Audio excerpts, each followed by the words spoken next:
दोस्तों, स्वागत है आपका एक बार फिर। फ्रेंड, हमारा ये डेली बेसिस पे डिस्कशन चलना स्टार्ट हो गया है। इसमें हम क्या करते हैं कि लाइक द हिंदू के एडिटोरियल को ट्रांसलेट करके एक अच्छे से बना के अब आपको पेश करने की कोशिश करते हैं। हम एडिटोरियल की तरह नहीं चलते कि इसमें कुछ पॉइंट दे दिए, कुछ इधर दे दिया, कुछ उधर दे दिया और एडिटोरियल डिस्कशन खत्म हो गया।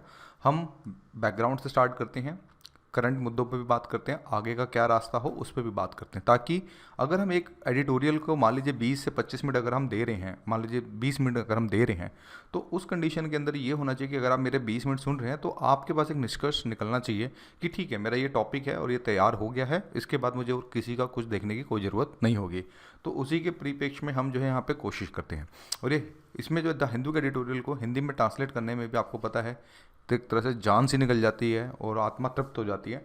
फिर भी हम कोशिश कर रहे हैं कि एक हिंदी मीडियम को एक सम्मान का एक मतलब इनिशिएटिव स्टार्ट कर सकें। अरोड़ा आईएएस हिंदी चैनल पे हमेशा से यही रहा है कि जो लोग पॉसिबल नहीं सोचते हैं वही हम पॉसिबल करने की कोशिश करते हैं। तो ये द हिंदू एडिटोरियल हिंदी में लाना सच में बहुत बड़ी एक बात है। इवन हमारी टीम जो है वो भी बहुत ज़्यादा कि सर इतना बड़ा इनिशिएटिव आप स्टार्ट कर रहे हो, क्या हो पाएगा नहीं हो पाएगा, कंटेंट कैसे होगा, किस तरह से होगा। पर लेकिन फिर भी हम जो है डेली बेसिस पे 100% जो है अपना दे रहे हैं।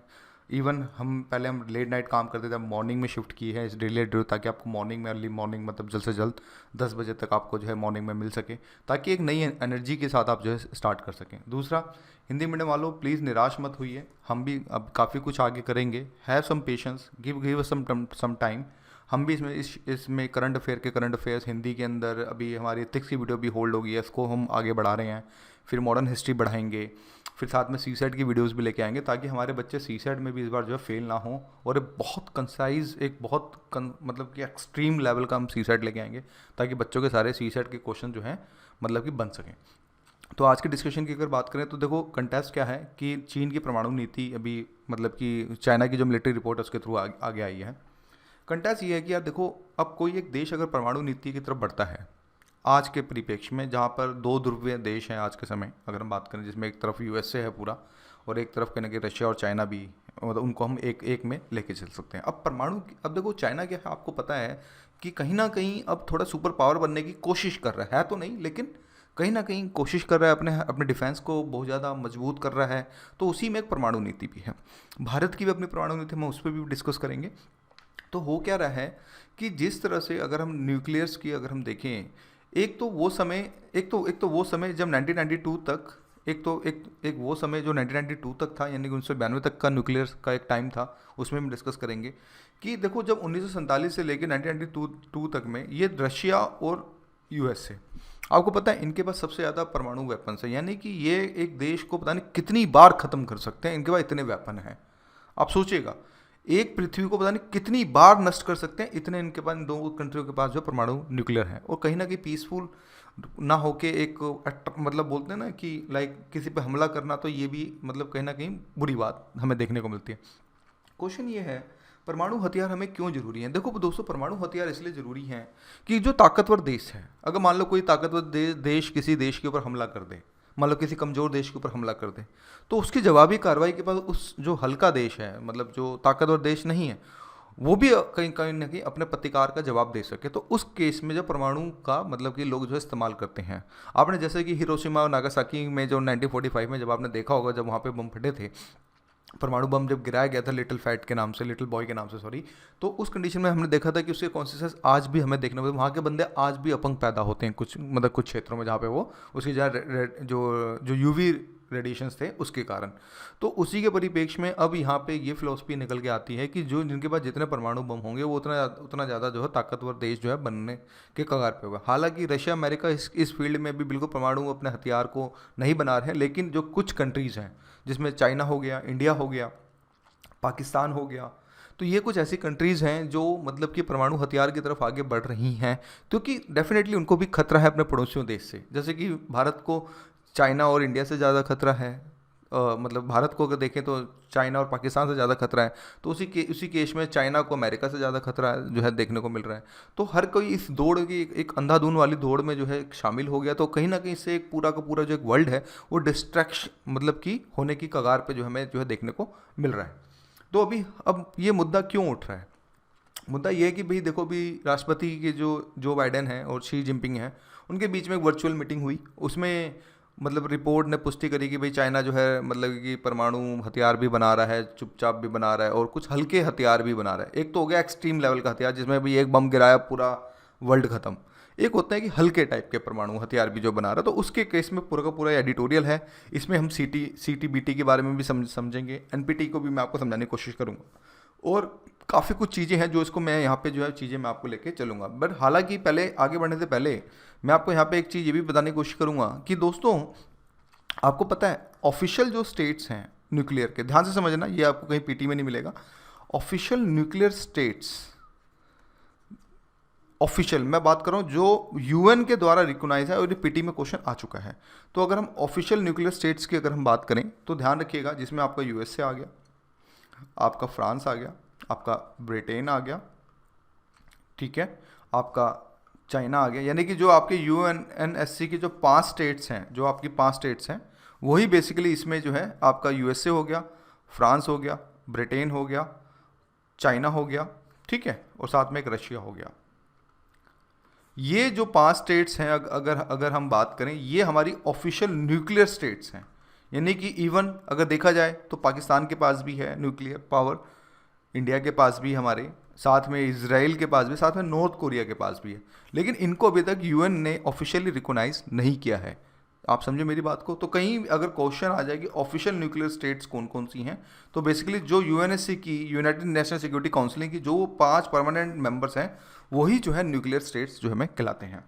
तो अब कंटेस्ट में ये है कि देखो दोस्तों, कुछ अप्रॉक्स देखो, ये एस्टिमेट ग्लोबल न्यूक्लियर वारहेड्स हैं 2021 का लेटेस्ट, तो इसमें हमें ये देखने को मिलता है कि अमेरिका के पास कुछ 5,600 हैं, यूनाइटेड किंगडम के पास इतने हैं, फ्रांस के पास इतने हैं, इसराइल के पास इतने हैं, पाकिस्तान के पास इतने हैं, इंडिया, चाइना के पास भी कहीं ना कहीं चीज़ें अब जो है बढ़ रही हैं, रशिया तो खैर है ही। तो उस कंडीशन में इससे क्या है कि पूरे, अब देखो ध्यान से नोटिस करो, तो ये पूरा का पूरा यहाँ पे आप नोटिस करो तो इस पूरे जोन में सबसे ज़्यादा न्यूक्लियर स्टेट्स हमें जो देखने को मिल रहे हैं। तो इससे अगर किसी एक देश ने भी अगर मान लीजिए मिसाइल अटैक की, न्यूक्लियर वॉर स्टार्ट कर दिया, तो कहीं ना कहीं फिर पूरा देश जो है डिस्ट्रैक्ट हो जाएगा, पूरा वर्ल्ड जो है इधर जो डिस्ट्रैक्ट होने की जहाँ पे कोशिश करेगा। तो इसी का आर्टिकल को हम आगे समझेंगे कि चाइना की क्या रणनीति है, भारत पे क्या प्रभाव पड़ेगा, साथ में CTBT का क्या रोल है, किस तरह से है, भारत आखिर क्यों NPT को साइन नहीं कर रहा है। तो उस पूरे कंटेस्ट को, इस चीज़ को जो समझने की जो हम कोशिश करेंगे। तो देखो दोस्तों, फर्स्ट ऑफ ऑल बैकग्राउंड को समझते हैं कि CTBT, क्योंकि देखो यहाँ पे मैं परमाणु CTBT का वर्ड का मैं बहुत ज़्यादा यूज़ करूँगा, तो पहले समझ लेते हैं CTBT का मतलब क्या होता है। इसको हम बोलते हैं हिंदी में व्यापक परमाणु परीक्षण प्रतिबंध संधि, यानी कि comprehensive nuclear test ban treaty, जिसको हम इंग्लिश में CTBT के नाम से जानते हैं।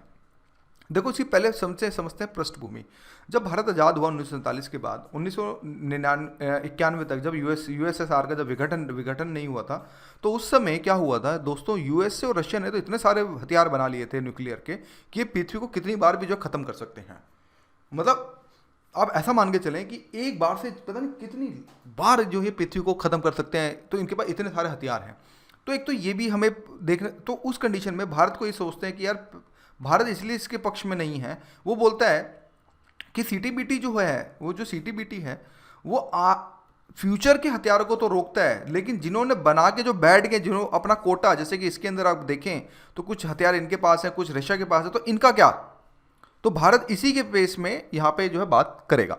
तो हमें एक मिनट, हाँ हमें यहाँ पे ये चीज़, एक मिनट, हाँ, तो हमें यहाँ पे ये चीज़ पता चली कि CTBT की पृष्ठभूमि हमें ये देखने को मिलती है कि भाई परमाणु परीक्षणों पर प्रतिबंध लगाने की दिशा में दशकों से प्रयास किए जा रहे हैं, लेकिन शीत युद्ध की राजनीति के कारण यह संभव नहीं हो सका।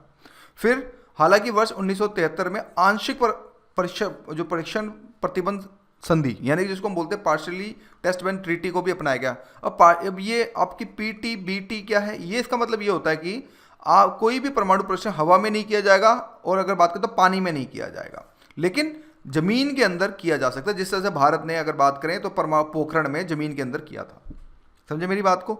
यानी कि पार्शियल PTBT का मतलब यहाँ पे ये होता है कि पार्शियल करना किसी चीज़ का, यानी कि आप ना तो आप हवा में कर सकते हो परमाणु परीक्षण, ना आप पानी के अंदर कर सकते हो, हाँ आप जमीन के अंदर आप भले ही आप कर सकते हो। यहाँ पे बेसिकली ये बोला गया था। तो यहाँ पे वही है कि आंशिक परीक्षण प्रतिबंध संधि को वही कहते हैं कि जो इसको रोक लगाते हैं वायुमंडल में और साथ में पानी के अंदर, लेकिन भूमिगत जो परीक्षण होते हैं उसमें जो है इस संधि को जो बेसिकली इस CTBT को जो इसमें काउंट नहीं किया जाता। फिर शीत युद्ध की समाप्ति और सीटीबीटी पर वार्ता भी जो है कुछ हमें देखने को मिली। 1994 में जेनेवा में सीटीबीटी पर वार्ता शुरू हुई, जो वैश्विक भू राजनीति में काफ़ी बदलाव आ चुका था। शीत युद्ध समाप्त हो गया था, जिससे परमाणु हथियार की दौड़ भी जो एक तरह से समाप्त हमें जो देखने को मिली थी। जब यूएसएआर का जब विघटन हुआ तो उसमें यह पता चला कि ठीक है यार, अब अमेरिका को कोई खतरा नहीं है। तो एक तरह से बोल सकते हैं परमाणु हथियारों का जो एक रेस थी, जो बेसिकली दोस्तों रेस थी, वो अब कहीं ना कहीं खत्म हो गई थी। अमेरिका को ये लगता था। क्यों? क्योंकि भाई 1991 में जब परमाणु परिषद एक तरफ घोषणा स्थगन कर दिया गया रूस ने, तो उसके बाद 1992 में राष्ट्रीय यूएसए द्वारा भी इस प्रकार की घोषणा कर दी गई कि भाई ठीक है भाई, अब हम जो परमाणु परीक्षण अब ज़्यादा नहीं करेंगे 1991 में। तो इसी की वजह से फिर 1992 में भी अमेरिका ने भी बोलते कि ठीक भाई हम भी नहीं करेंगे, अगर रशिया नहीं कर रहा है तो अभी हम क्यों करेंगे। तो यह कुछ आंकड़े हैं, कुछ इतने इनके पास अगर बात करें तो अमेरिका ने 1054 और साथ में रूस ने 1715 परमाणु परीक्षण जो है बेसिकली कर चुके हैं। तो इस कंडीशन में ये ऑटोमेटिक ये अपना कोटा जो है अगर बात करें तो पूरा का पूरा भर चुके हैं। सीटीबीटी पर विवाद यही देखने को मिलता है, जैसे कि मैंने आपको बता दिया कि ये पुराने हथियारों के बारे में तो कुछ नहीं कहता, लेकिन ये नए हथियारों को रोकने की यहाँ पर कवायद करता है कि ठीक है, जो फ्यूचर में जो परमाणु हथियार मतलब जो चलाएंगे उनको रोकता है, लेकिन जो पहले बना चुके हैं उनका यहाँ पे क्या होगा उस बारे में जो बेसिकली इसी चीज़ को लेके जो है जो सबसे ज़्यादा जो है भारत जो इसका जो है विरोध करता है कि भाई जो पुराने, या तो देखो भारत एनपीटी यानी कि एनपीटी को साइन जब भी करेगा जब वो बोलेगा कि भाई पुराने हथियार खत्म करो, तो हम एनपीटी को साइन करने को तैयार हैं। लेकिन पुराने हथियार जैसे रशिया और यूएसए जो करना नहीं चाहता है, तो उस कंडीशन में भारत भी बोलता है कि भाई आप लोग तो बना मतलब आप लोग तो परमाणु हथियार बना के बैठ चुके हो, तो हम क्यों ना बनाए फिर, या तो आप भी खत्म करो तो हम नहीं बनाएंगे। तो इस भारत का अगर भारत के स्टैंड की बात करें तो बिल्कुल सही बात, ये बिल्कुल जो है समझने यहाँ पे हमें जो है समझ आती है। फिर इसके बाद दोस्तों भारत के पक्ष में यही बात थी कि ये सीटीबीटी संधि का अनुच्छेद जो 14 है, इस संधि को अपनाने में प्रमुख बाधा उत्पन्न जो बेसिकली करता है, क्योंकि भारत के अनुसार संधि बहुत ही संकीर्ण है, क्योंकि यह केवल नए विस्फोट रोकने की बात तो करता है, पर नए तकनीकी विकास और नए परमाणु शस्त्रों के विषय में संधि बिल्कुल जो है मौन है। तो जिसके के कारण ये बेसिकली सीटीबीटी पे भारत का पक्ष बिल्कुल यहाँ पे मतलब कि अगर बात करें तो है, और भारत इस संधि से जो बिल्कुल अगर बात करें तो बिल्कुल अलग हो गया था। तो सीटीबीटी पर को अपनाने की प्रणाली पर विवाद इसलिए यही है कि देखो, भारत के वार्ता से हटने के बाद सीटीबीटी को लागू करने के लिए आवश्यक प्रावधानों को संशोधित करने का निर्णय लिया। फिर नवीन प्रावधानों में 44 देशों को सूचीबद्ध किया गया जिनका अनुसमर्थन संधि को लागू करने के लिए आवश्यक था, जिसमें भारत को भी शामिल किया गया था। भारत ने इस निर्णय का जो विरोध किया, और परंतु भारत के विरोध को दरकिनारा करते हुए सीटीबीटी को बहुमत से अपनाया गया और हस्ताक्षर के लिए खोल दिया गया। और आज भी सीटीबीटी अगर बात करें हस्ताक्षर के लिए सबके लिए खुली हुई है। कोई भी देश अगर चाहे तो आके जो स्पेस जो है साइन कर सकते। इस सीटीबीटी को लागू करने के लिए कम से कम 44 देशों का समर्थन 100% चाहिए होगा, जब जाके ये अगर बात करें तो लागू होगी। लेकिन अभी 35 प्लस देशों ने ही सिर्फ इसको जो है मतलब कि साइन किए हैं। तो अभी कुछ देश अगर इस पर और साइन कर देंगे तो फिर बाध्यकारी हो जाएगी भारत के लिए भी। तो हालांकि भारत ने इस पर साइन नहीं किए हैं, नॉर्थ कोरिया भी यहाँ से निकल चुका है, इजराइल ने और पाकिस्तान ये मतलब इन कंट्रियों ने भी अगर बात करें तो साइन नहीं किए हैं। तो वर्तमान स्थिति जैसे कि मैंने आपको बता दिया है, ये सारी वर्तमान स्थिति यहाँ पे जो हमें देखने को मिलती है। और साथ में ये भी पता चलता है कि चीन, मिस्र, ईरान, इजराइल, अमेरिका ने इस संधि पर तो किए, लेकिन इनकी अभी पुष्टि नहीं की। अभी पुष्टि का मतलब ये होता है कि इसको संसद से जो है बेसिकली पास नहीं कराया। यानी कि जो उनकी वहाँ की संसद है, जैसे कि चीन है, चीन ने साइन किए, मिस्र ने साइन किए, ईरान ने किए, इजराइल ने किए, अमेरिका ने किए, लेकिन इसकी वहाँ की संसद से पास नहीं कराया। क्योंकि जब तक संसद से पास नहीं होगा, जब तक इसकी अभिपुष्टि जो है अगर बात करें तो नहीं होगी। इसी के जैसे उत्तर कोरिया, भारत, पाकिस्तान 3 ऐसे देश हैं जिन्होंने संधि पर हस्ताक्षर नहीं किए हैं, और तीनों देशों के द्वारा 1996 के बाद परमाणु परीक्षण जिस तरह से भारत ने किया था मतलब किए गए थे। भारत पाकिस्तान मई 1998 और उत्तर कोरिया ने 2006 से व 2017 के बीच 6 बार परमाणु परीक्षण यहाँ पे जो है कर चुके हैं। आपने देखा भी होगा नॉर्थ कोरिया हमेशा सुर्खियों में बना रहता है। इसी के कारण यही है कि सीटीबीटी पे हस्ताक्षर नहीं किए हैं। तो ये सब चीज़ें इसके कारण जो है इस तरह का जो बवाल हमें जो देखने को मिलता है। तो अब एडिटोरियल पे डिस्कस करें तो यहाँ पे ये पता चलता है कि आखिर इस एडिटोरियल में चीन को लेकर बहुत बड़ी बात करी गई है। वो ये कहते हैं कि चीन अपने शस्त्रागार में अब 200 प्लस परमाणु आयुध यानी कि आर्सेनल पर मंडरा रहा है, और जिससे कि अगर बात करें तो जिसमें से मतलब आधे से ज़्यादा जो है संयुक्त राज्य के निशाने पे जो बिल्कुल केंद्रित हैं। तो उस कंडीशन में ये भी एक अनुमान लगाया गया कि 2027 तक अगर चीन इस तरह से चलता रहा तो ये पता चलता है कि 700 हथियारों तक जो है चीन जो है मतलब कि अपने न्यूक्लियर वॉर को जो है ले जाएगा। और सच में इस तरह से काफ़ी ज़्यादा जो है घाटा मतलब पूरे वर्ल्ड को जो है देखने को मिलेगा। फिर कम प्रभाव उत्पन्न करने वाले परमाणु परीक्षण अब आज के समय जो चाइना ज़्यादा फोकस कर रहा है, क्योंकि वो ज़्यादा मतलब हाईलाइट में नहीं आना चाहता है। मतलब चाइना ये चाहता है दोस्तों, चाइना ये चाहता है कि वो कम प्रभाव वाले परमाणु परीक्षण करता रहे, हाई परमाणु परीक्षण ना करे, ताकि सुर्खियाँ इंटरनेशनल सुर्खियाँ ना हो, फिर कोई मतलब बैन की सिचुएशन से बचता रहे। तो उसके कारण अब इसने क्या किया है कि बेसिकली जो आर्मी से रिलेटेड जो परमाणु परीक्षण है, जैसे कि बंदरबग, तोप खाने, पैदल सेना, इनसे रिलेटेड जो हथियार है इन पे मतलब ज़्यादा फोकस कर रहा है। तो कहीं ना कहीं इससे क्या होगा, कोलेक्टर जो डैमेज होगी उसको जो है ये अपने मतलब कि जो चाइना का जो इमेज है कोलेक्टर डैमेज का, उससे जो है बेसिकली जो बचने की यहाँ पे कगार पे जो है देखने को मिल रहा है।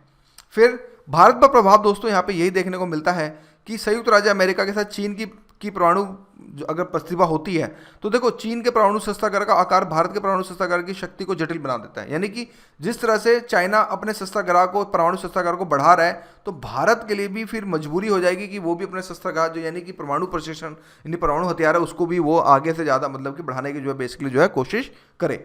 फिर बीजिंग ने ये भी घोषणा करी है कि वो नो फर्स्ट यूज NFU को शामिल करा। वो चीन ये कहता है कि भाई हम किसी पर अटैक नहीं करेंगे। इसी के जैसे भारत ने भी बोल रखा है कि हम भी जो है नॉन फर्स्ट यूज को हम अप्लाई कर रहे हैं कि अगर कोई हमारा देश मतलब कि हम किसी दूसरे देश पे कभी भी परमाणु हथियार से अटैक नहीं करेंगे, इसका मतलब होता है नॉन फर्स्ट यूज। लेकिन यहाँ पे ये भी बात समझ में आती है कि हालांकि किसी ने अगर परमाणु अटैक किया तो फिर उस पर हम जो अपनी कार्रवाई अपने हिसाब से जो है कर सकते हैं। तो जिसके कारण हम बोल सकते हैं कि इस तरह से मतलब भारतीय जवाबी हमले में काफ़ी ज़्यादा वृद्धि हो सकती है, क्योंकि जिस तरह से चाइना अपने न्यूक्लियर को बढ़ा रहा है उसी कंडीशन में अगर हम देखें तो फिर भारत की भी मजबूरी होगी कि वो भी अपने हथियार को मतलब कि फिर मतलब परमाणु डेवलपमेंट में जो है ज़्यादा प्रयास करेगा।